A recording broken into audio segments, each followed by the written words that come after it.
Halo dan selamat datang kembali di The Deep Dive. Halo semua. Kita semua kan pernah ya ngerasa stuck, Oh, sering banget. kayak ngerasa nggak ada kemajuan dalam hidup, entah itu karir atau mungkin karakter kita. Betul. Nah, hari ini kita akan membongkar sebuah tulisan singkat renungan malam gitu, yang judulnya Proses Seumur Hidup. Menarik. Misi kita hari ini kita mau coba ekstrak pesannya, cari tahu apa sih rahasianya supaya kita nggak frustrasi waktu perubahan terasa lambat. Oke, siap. Oke, kita langsung aja ya. Kalimat pertamanya aja udah, langsung bikin saya berhenti gitu. Yang mana tuh? Yang ini, selamat malam, teruslah bertumbuh. Oh, iya. Singkat, tapi rasanya kayak menantang. Bukan sekedar semoga tidur nyenyak, tapi kayak ada pesan pekerjaanmu belum selesai. Ada kesan gitu kan? Tepat sekali.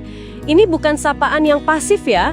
Dan tulisan ini langsung ngaitin itu ke dasar pemikiran agamanya dari 2 Korintus 3 ayat 18. Oke, Nah, yang menarik, ayat ini kan muncul pas ngebahas bedanya hukum yang terpahat di batu yang sifatnya statis sama roh yang hidup dan dinamis. oh gitu.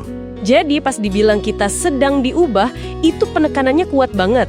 Iman itu bukan kondisi statis, tapi transformasi aktif yang terus-terusan. Jadi ini bukan soal mencapai kesempurnaan, tapi soal terus bergerak, terus berproses ya. Betul. Tulisan ini juga kayaknya paham banget kalau proses itu bisa bikin frustrasi. Ada kalimat yang menasihati untuk tidak menyerah pada proses pembentukan Tuhan. Ini rasanya personal banget. Nah, dan disinilah konsep metamorfosis rohani itu jadi menarik. Metamorfosis rohani, oke. Penulis ini seolah-olah bilang, jangan bayangin perubahan drastis kayak di film. Langsung jadi orang baru gitu ya? Iya, bukan gitu. Bayanginnya ini kayak kita lagi, ngelatih otot. Kita nggak bisa lihat ototnya membesar setelah 1 kali angkat beban, kan? Nggak kelihatan, betul. Tapi setiap pilihan kecil, misalnya memilih firman daripada dunia, katanya di situ tuh adalah satu repetisi tak terlihat yang pelan-pelan membentuk karakter kita. Kalau perubahannya itu terdiri dari langkah-langkah kecil yang nggak kelihatan, wajar dong kalau kita jadi nggak sabaran. Wajar sekali, Rasanya kayak jalan di tempat nggak ada kemajuan. benar. Dan sepertinya penulis renungan ini udah antisipasi perasaan itu. Ujung-ujungnya soal satu pertanyaan inti yang diajukan langsung kepada Anda. Apa pertanyaannya? Apakah saya frustrasi dengan lambatnya pertumbuhan saya? Atau saya percaya bahwa tangan Tuhan sedang bekerja memproses saya?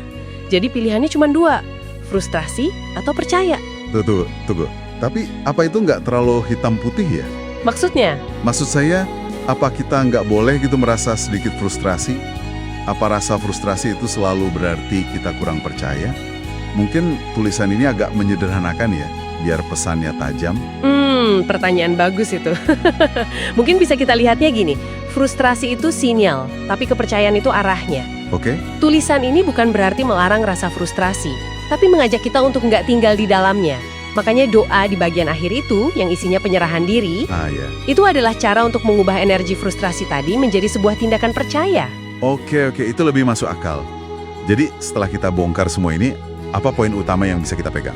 Gimana? Ternyata pesannya bukan cuma bersabarlah, tapi lebih ke rasa frustrasi kita itu sumbernya dari deadline yang kita bikin sendiri. Padahal proses pertumbuhan spiritual ini dasarnya nggak punya deadline. Itu kuncinya ya. Tepat. Ini soal pergeseran perspektif untuk Anda.